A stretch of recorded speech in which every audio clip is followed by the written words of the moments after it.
We're going to begin a brand new series of Manna-Fest telecast, and I normally don't have other guests on the program. If you have watched my program for 21 years, you'll know that. I don't have many guests. But we had such a great response from Tony Scott teaching the kingdom.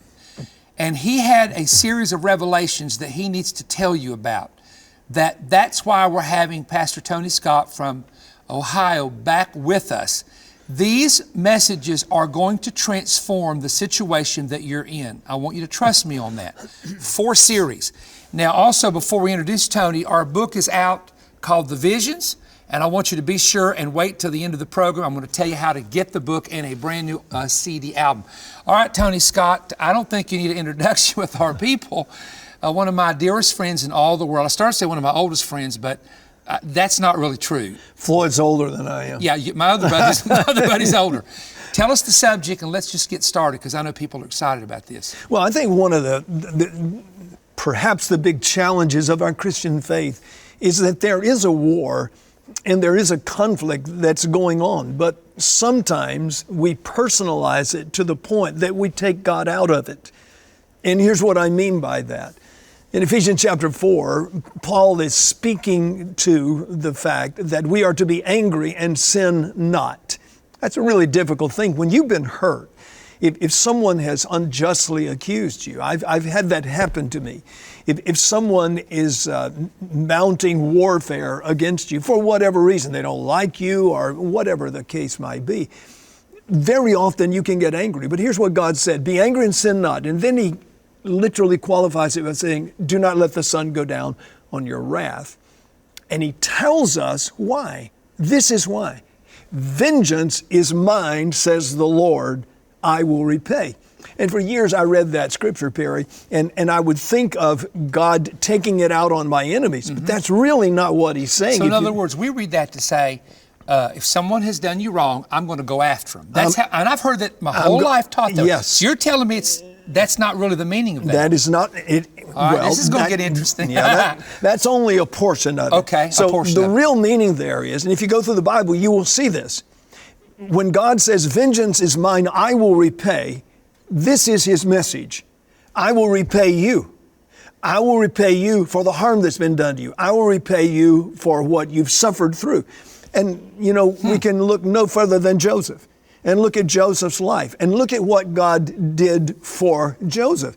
I don't see his brothers suffering. I don't see his brothers having a problem. I mean, they threw him into a pit. Then they went and got him out of the pit and they sold him for 20 pieces of silver when a normal price for a slave was 30 pieces of silver. So very demeaning, very devalued. You're worth nothing. Wow. You're a worthless little runt. Wow. But you see, Joseph had a dream. And in that dream, at 17 years of age, God began to reveal to him his destiny and his purpose. And if you follow the story, you'll see what I'm talking about from Ephesians 4. Vengeance is mine, I will repay. So what did God do? He raised Joseph up. He gave Joseph the premier position in Egypt. He literally gave him, if you read the story in Genesis chapter 37, 38, 39, he actually became the prime minister of Egypt, and he had the key to the total treasure of Egypt. Yeah, he was right. in control. He was in charge. You know what's funny about that? They put him in prison and they trusted, he had such favor, that give him the keys to the prison. They gave him the keys. Yes. That's giving the prisoner the key. Okay, but see now, that's God repaying Joseph for the evil that's been done to him. But you don't hear anything happening to his brothers. Read the story. Yeah. I mean, you would have thought some calamity would have fell upon them. I mean, here they are attacking the servant of God, somebody that God has chosen, given dreams to, and manifested those dreams in their life. Right. And here's what I try to say to people. You should never, ever let what you see, what's going on around you, be greater than who God sees you are. Don't ever let your circumstance that you're looking at be greater than who God sees you to be. At any given time, this is a true statement. You are more than you have become. You are more than you have become. And so what is God trying to do? Let's go to the book of Proverbs. Okay. So in the book of Proverbs, the Bible says that many are the plans in a man's heart. Proverbs chapter 18. But it is the Lord's purpose for him that will prevail. Now just listen to that verse. I read that verse wrongly for many years. Many are the plans in a man's heart, but it is the Lord's purpose for him that will prevail. And what he's trying to say there is, if you live your God-ordained purpose, you will never, ever fail. You cannot fail if you live God's purpose. Doesn't mean it won't be challenged. Then later on, listen to what he says in Proverbs 20. He follows that up and he says, the purposes of a man's heart are buried deep inside of his spirit, but a man of understanding, or a test, or a trial, or a circumstance will pull up out of him who he is. And the reason he can't see it is he's become comfortable with the level in which he's living spiritually. Oh, my God, I feel his presence. And God has to allow an attack of some kind to get him refocused on God, hearing the voice of God, listening to the voice of God. Because the very first thing we do when we go through a test and a trial, most often for most Christians, is we stop hearing the voice of God. Why do we stop hearing the voice of God? Because we think we must do something to address the attack. We must step up. We must take vengeance. And God is saying, no. You stay in my presence. Ooh. You hear my voice. You let me guide you. Wow. You let me direct you. You don't listen to the voice of the enemy. You listen to my voice. Wow. So in other words, the key, there's so many things right now that's kind of going around in my spirit about what you just said, is that instead of sometimes, instead of rebuking a test, God has put us into the test because we are moving in a direction of our choice instead of His perfect choice and His better place for us. You've chosen the comfort of your flesh. Wow. So you get into a vein, you get into a comfortable situation. God never called us to be in a comfortable position. He's not concerned about your comfort.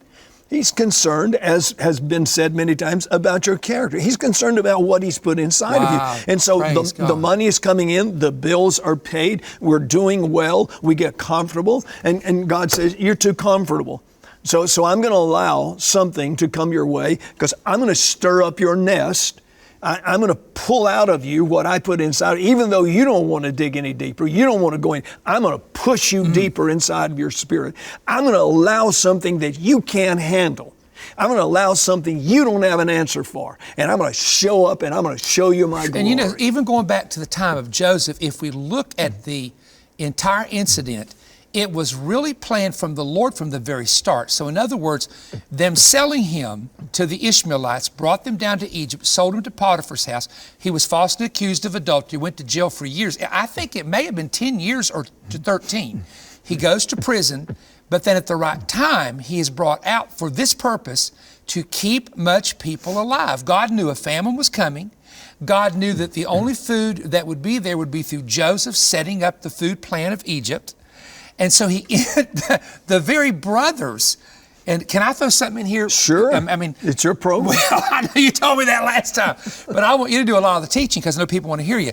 But I was thinking about, if you'll go back and read about Joseph's dream, he said that the 11 sheaves bowed down before him. Yes. Remember that? Yes, I do. And he had the dream of 11 stars, and really there's 12 major constellations. Yes. And I don't want to get into this because some people think it's controversy, but every tribe of Israel is under one.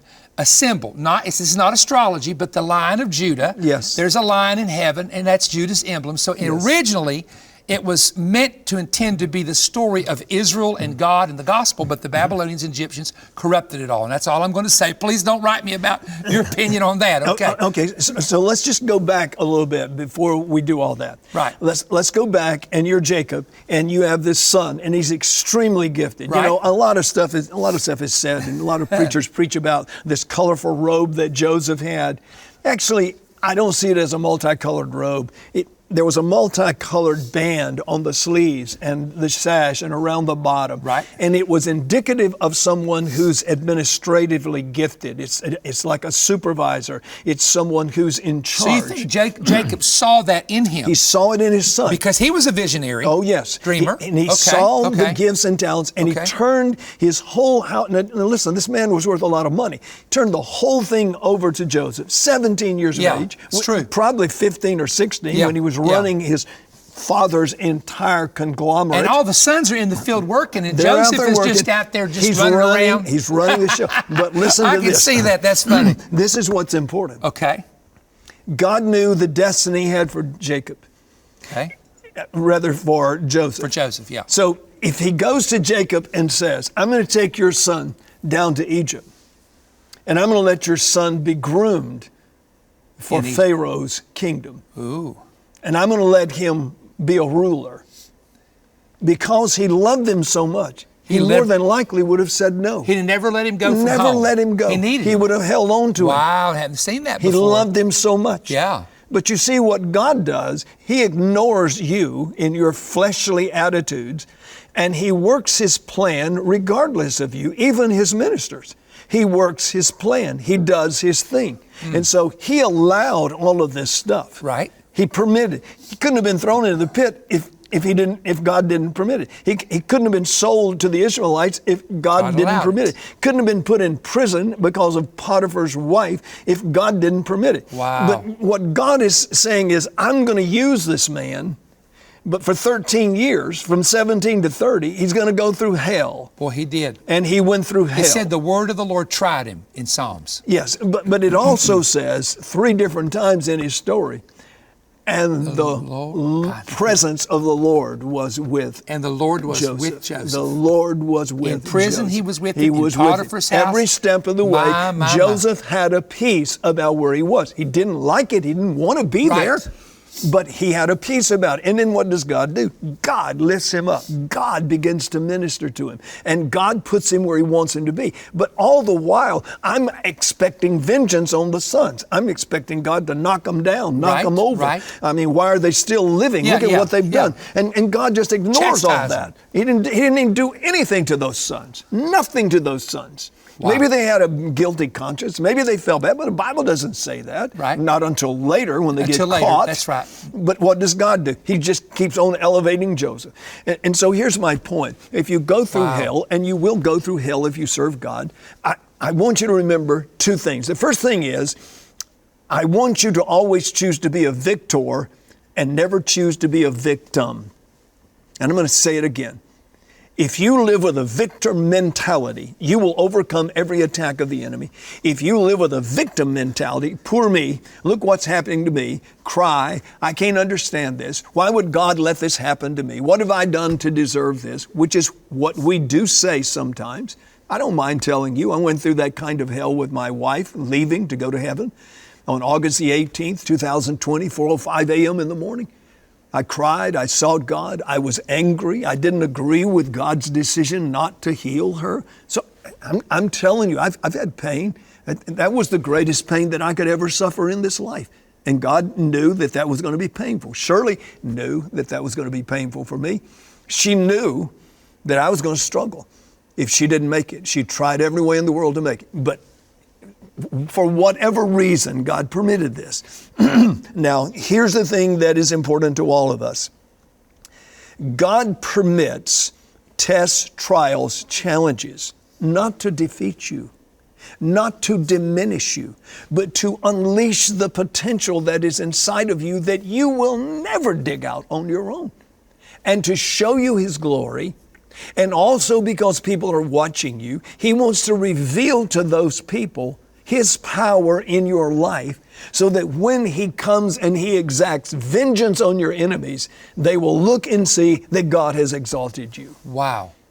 Now let me say something. And I want to say, I was saying this earlier, but I felt like I need to say this. If you look at Joseph's dreams, he dreamed of 11 sheaves and 11 stars, right? Yes. Bowing before him. Yes. Did you ever notice that when the sons came to get food in Egypt, they did not know Joseph was, because he was dressed like an Egyptian. Yes. They shaved his hair, and that's what Egyptians did. And they didn't recognize him. Yes. He'd been gone 13 years. Yes. Now watch this. When the 10 brothers shows up, he never tells them who he is. Never told. They show up again, 10, and then he says to them, do you have another brother? And the dad did not want the younger brother, to come. Benjamin. Benjamin. Only when, I love this, the 11 brothers showed up, that's when he revealed himself. Yes. And the point I want to make is that when God gives you a dream, which He gave Joseph, Yes. Your dreams do not always happen when you think they should happen. They have to happen Nor in the way that you think. Or in a way, that's right. And you have to realize that God has timings set that are not your timings. And I've had the Lord, and I won't go into it, show me some things that are going to happen in the future. And I have said to God, I've actually prayed, well, I don't want to get into that, but I've said to God, why don't you speed this up? And He is just silent on it because it has to happen at the right moment, at the right time. Yes. And so Joseph's brothers came at the peak of the famine, at the right moment, at the right time for him to reveal himself. And then at the end, and I don't want to get out of your message, but it says that what you intended for evil, God intended for good. Now say that again. Okay, Genesis chapter 50. Is it 50? Yeah, chapter 50, yes. God, this is what Joseph says to his brothers and the families together. Yes. You intended this for evil. For evil. But God intended it for good to keep much people alive. In other words, what you thought was my destruction ended up being my blessing. Yes. That ended up keeping this whole nation alive. Yes. So what people intend, and the enemy, let me get people out of it. It's the enemy.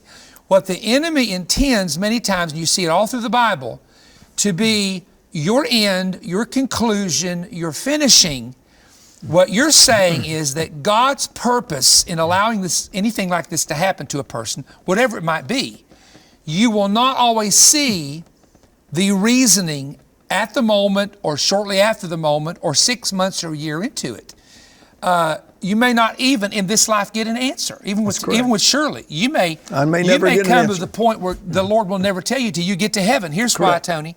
But in the process of it all, I know that Shirley used to say, you need to have Tony on the program sometime, Perry. You need to have Tony on the program. And you know, when she passed away, God started giving you a word. Now this is crazy, that you didn't get on the level till she passed away. And the Lord said, He's got something to tell people. Isn't that strange? It is strange. So something good we see in reaching more people. What does Joseph do? He reached the world by saving him. And you're reaching the world now with messages that were birthed in you that I'll have to say, even with me, some messages are not birthed until you go through something. You know that. There's things birthed that you birth by experience. And there's things you birth by reading the Word. And I know when you go through the experience, people tend to really, I don't want to say, well, I'm not going to say that because it's going to sound wrong, but we trust the Word, but when people have gone through it and come through it, they have a point of reference. Yes. That's what I'm going to say. So let's just walk through the Word for a moment. I like to go to the Word to let people hear what's in the Bible. Yeah. So let's go back to the book of Proverbs for just a moment. Proverbs chapter 15, verse 13. By sorrows of the heart, the spirit is broken. It's hard to make it through the day, is what it's saying, because of the sorrows of the heart. The spirit is, our hearts are just rent in two because of things that happen. Proverbs 17:22, a broken spirit dries the bones. Now listen to this. It'll leave you bone tired. It'll leave you bone weary because you have a broken spirit. And a broken spirit comes when the attacks of the enemy come against you, just like they did against David. And then in Proverbs chapter 18, verse 14, a healthy spirit conquers adversity. But what can you do when the spirit is crushed? Please listen to this. A healthy spirit will conquer adversity, but what can you do when your spirit is crushed? So if you allow your spirit to be crushed, you are not now pursuing God. You are not now hearing the voice of God. Listen to this. If you stop hearing the voice of God, then in that moment, you're only hearing the voice of those who are attacking you, the voice of the enemy. And when you start listening to that, you will have a broken spirit.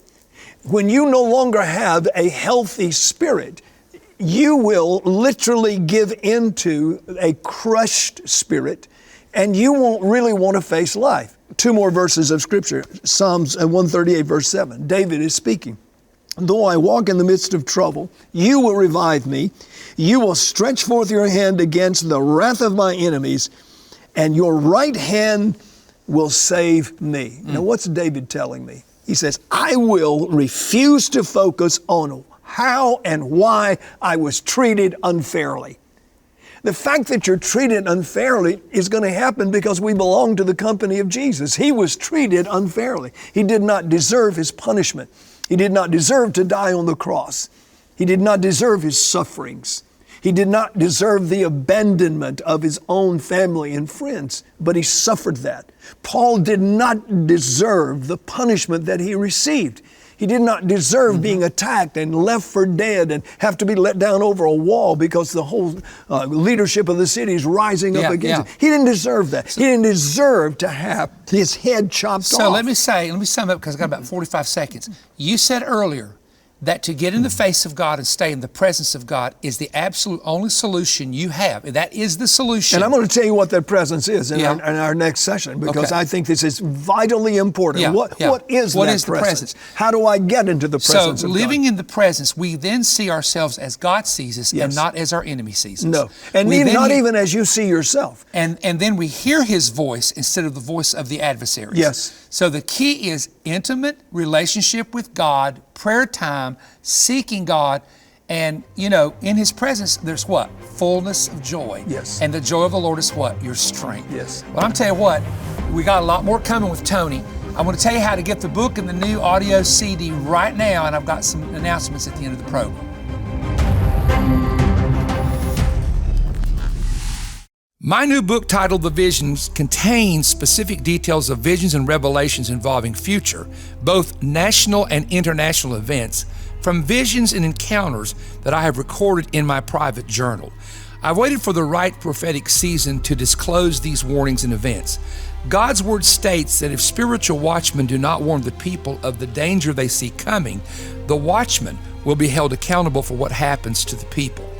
After experiencing much inner conviction in my soul, I sensed it was the right time to pen what I and others have seen. Much of this book covers warning visions explaining what is coming and how to prepare. I've divided the visions into what was, what is, and what is to come. Here are some of the subjects I will cover in the book. Learn the 4 different types of spiritual visions. I explain ancient oracles exposing how leaders attempted to see the future. Visions of cities burning, both present and future, including New York City. My father's vision of a planned East Coast nuclear attack. Also, my recent visions concerning cremation ovens. I experienced a vision of a frightening assault on a public school that I want to share with you. I have for many years experienced tsunami visions, and I've decided to release that information and include the locations that I have seen in those visions. There is a vision of a nuclear power plant that initiates a stock market crash. There's a vision of empty cities and empty streets that I believe is linked to the recent pandemic and possibly another pandemic coming. The vision of the 10-mile radius bioweapons attack on London, England. And also, I've seen in 3 different visions a strong earthquake impacting the Midwest, especially the St. Louis area. I also talk about the strange vision of 3 tornadoes that I believe cost Hillary Clinton her political future. I share a vision revealing future attacks on individual Christians and churches. I also talk about when political leaders and their administrations lose divine favor with God. I have a section where I talk about 2024 and beyond, and I've included what I believe to be an interesting historical parallel about a possible Trump second term. The coming revival through the lens of a camera. One of my favorite chapters that's going to be very helpful to you is this: 10 rules and wisdom principles for surviving and thriving at the end. The book also has important instructions for the reader to follow. When you order this new book, I'm also including my 2 audio CD teaching, The Battle of the Two Marks, which exposes the future mark of the beast and explains the mystery of the seal of God, both which are alluded to in the book of Revelation. Get the new book and the audio CD now for your donation of $35 or more. Ask for offer VS 141. You can order at perrystone.org or by calling toll-free 1-888-21-BREAD or mail your order to Perry Stone, P.O. Box 3595, Cleveland, Tennessee 37320. I hope every prophetic student, intercessor, and those interested to know what is ahead will take time to order this new spiritual resource. I've written this in the fear of the Lord, but I believe it's now the time to release the messages. A remnant is now waking up and preparing. What about you? I was just looking in the monitor. How do you like the way the shirt kind of matches the salt and pepper hair? How do you like that? Anyway, let me get back to a more serious subject. Thank you for joining me for this very special teaching. Also, the new offer is a very important offer. There are things that the Lord has shown us in visions that we want to share with you. And there's a couple things that are not even in the advertisement because I didn't want it to be on TV that I'm discussing that. And so when you get the book, you'll see that. So thank you, because your resource material is what keeps the Manna-Fest program on the air around the world. So when you order it, that's what we use to keep the program on. We wanted you to know that as well. We do want to take a moment and remind you that even though, gas prices are going to be a little bit higher than normal, it is important that if you can come to the International Prophetic Summit, 12 services with 5 speakers, one of the greatest meetings all year long, plan on doing it. The hotels are packing out already, and we would love to have you be a part. We have this beautiful hall. We have service all day long. We start Thursday night, all day Friday, all day Saturday, Sunday morning, a double header, maybe a triple header this year, who knows. But be sure and look into that if you possibly can. And also, some of the places that we're going to be coming to, our schedule doesn't really pick up till summer and into the fall. And we of course, try to let you know the places that we're coming to through social media as well. We do want to say that we have Thursday live prayer every Thursday night. We are praying with people. We're praying for your needs. We're agreeing with you that contact us, that God is going to minister to you and your family. The greatest prayer we can pray, though, is that men and women and young people and families will be saved and come to know the Lord with the redemptive covenant so that they will be ready at the return of the Lord, or if they should leave this life to go into His presence. And I pray that you have a covenant relationship with Jesus Christ. See you next week. Make plans to attend the 2022 International Prophetic Summit, June 23rd through 26th at Omega Center International in Cleveland, Tennessee. Come hear the latest prophecy updates from Jonathan Kahn, Kurt Landry, Mark Biltz, Bill Cloud, and Perry Stone. This huge event kicks off Thursday night and continues all day Friday and Saturday, concluding in a doubleheader with Bill and Perry on Sunday morning. There is no fee to attend, but you must register online at perrystone.org, where you will also find information on hotels in the area. Seating is limited, so sign up today. Don't miss fresh insights and exciting new prophetic revelation, as each speaker proves that we are living in the end of the age and headed toward a date with destiny, including the return of the Messiah. The 2022 Prophetic Summit. Register now.